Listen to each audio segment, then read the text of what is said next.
wabarakatuh.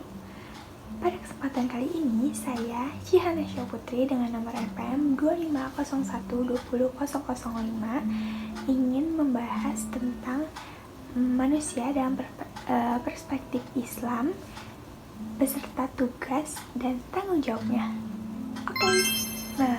Oke guys, tadi jadi itu aku udah baca-baca ya. Jadi kalau misalkan topik ini tuh sangat penting untuk dibahas. Kenapa? Karena Islam memandang manusia itu bukan hanya sebagai makhluk biologis, tetapi juga sebagai makhluk spiritual dan sosial yang memiliki peran penting di dalam muka bumi ini.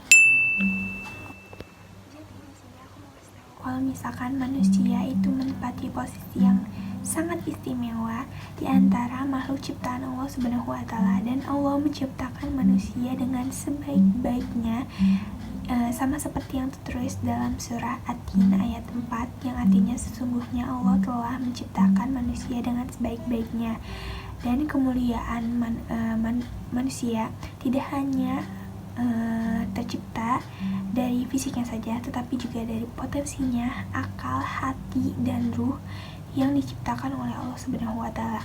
Dengan diciptakannya akal, manusia bisa memilah mana hal yang baik dan buruk, dan sedangkan dengan hati, manusia bisa mengenali Tuhan, mencintai kebaikan, dan menumbuhkan keimanannya. Nah, dalam Islam, kedudukan manusia memiliki dua dimensi utama, yaitu sebagai hamba Abdullah dan sebagai khalifah, yaitu pemimpin. Nah, kedua peran ini sangat penting dan saling melengkapi, di mana manusia harus menyeimbangkan hubungan vertikal dengan Allah dan hubungan horizontal dengan sesama alam sekitar. Nah, sebagai hamba Allah, manusia itu diciptakan semata-mata untuk beribadah kepadanya. Hal ini ditegaskan dalam surah Al-Zariyat ayat 56 yang artinya, tidaklah aku diciptakan jin dan manusia melainkan untuk beribadah kepadaku. Nah, ibadah dalam Islam tidak hanya terbatas pada sholat, puasa, atau zakat, tapi mencakup seluruh aktivitas kehidupan yang diniatkan karena Allah Subhanahu wa Ta'ala, kayak bekerja, belajar, lingkungan sekitar agar tetap terlihat nyaman. Sebagai hamba, manusia memiliki beberapa tanggung jawab, diantaranya yaitu beribadah dengan ikhlas dan sepenuh hati, bersyukur, menaati perintah Allah, dan melakukan amal-amal soleh.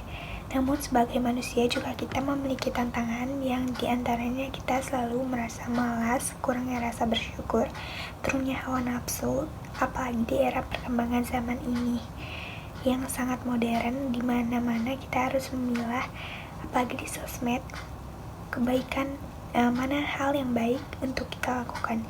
Nah, oleh karena itu kita harus perbanyak istighfar, memperkuat iman kita, perbanyak introspeksi diri agar kita selalu tetap konsisten di jalan Allah Subhanahu wa Ta'ala. Jadi aku juga sambil baca-baca ya, kalau misalkan selain sebagai hamba, manusia juga berperan sebagai khalifah di bumi. Nah, Allah tuh berfirman dalam surah Al-Baqarah ayat 30. Nah, ketika Allah berfirman kepada para malaikat bahwa dia hendak menjadikan manusia sebagai khalifah di bumi. Nah, peran khalifah berarti manusia diberi amanah nih. Beri amanah untuk memelihara bumi, menegakkan keadilan, serta mengolah segala sumber daya yang ada di muka bumi ini sesuai dengan petunjuk Allah Subhanahu wa Ta'ala.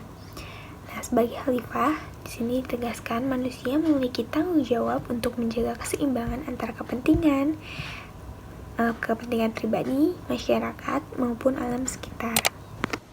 Al-Quran memberikan pedoman yang jelas mengenai bagaimana manusia harus menjalankan peran dan tanggung jawabnya. Nah, dalam surah Al-Hujurat ayat 13, Allah menegaskan bahwa manusia diciptakan berbangsa-bangsa dan bersuku-suku agar saling mengenal, bukan saling menghina. Nilai tertinggi di sisi Allah bukanlah kekayaan atau jabatan ataupun keturunan, melainkan ketakwaannya yang artinya yaitu manusia yang paling mulia adalah yang paling sadar akan tanggung jawab di hadapan Allah Subhanahu wa Ta'ala. Sementara itu, dalam surah Al-Isra ayat 36, Allah mengingatkan bahwa pendengaran, penglihatan, dan hati semuanya akan menunjukkan diminta pertanggungjawaban. Ini menunjukkan bahwa setiap tindakan manusia akan dipertanggungjawabkan kelak di akhirat. Penjelasan tersebut dapat disimpulkan bahwa Islam memandang manusia sebagai makhluk yang memiliki kedudukan mulia sekaligus tanggung jawab yang besar. Sebagai hamba, manusia dituntut untuk senantiasa beribadah dengan ikhlas dan menjaga hubungan spiritual dengan Allah. Sebagai khalifah, manusia harus dengan adil menjaga lingkungan dan menebar manfaat bagi sesama. Kedua peran ini tidak boleh dipisahkan, karena keduanya merupakan wujud keseimbangan hidup dalam Islam antara urusan dunia, akhirat, dan tanggung jawab pribadi serta sosial. Manusia yang mampu menjalankan perannya dengan baik akan mencapai derajat yang tinggi di sisi Allah dan menjadi rahmat bagi seluruh alam. Sekian dari saya. Wassalamualaikum warahmatullahi wabarakatuh.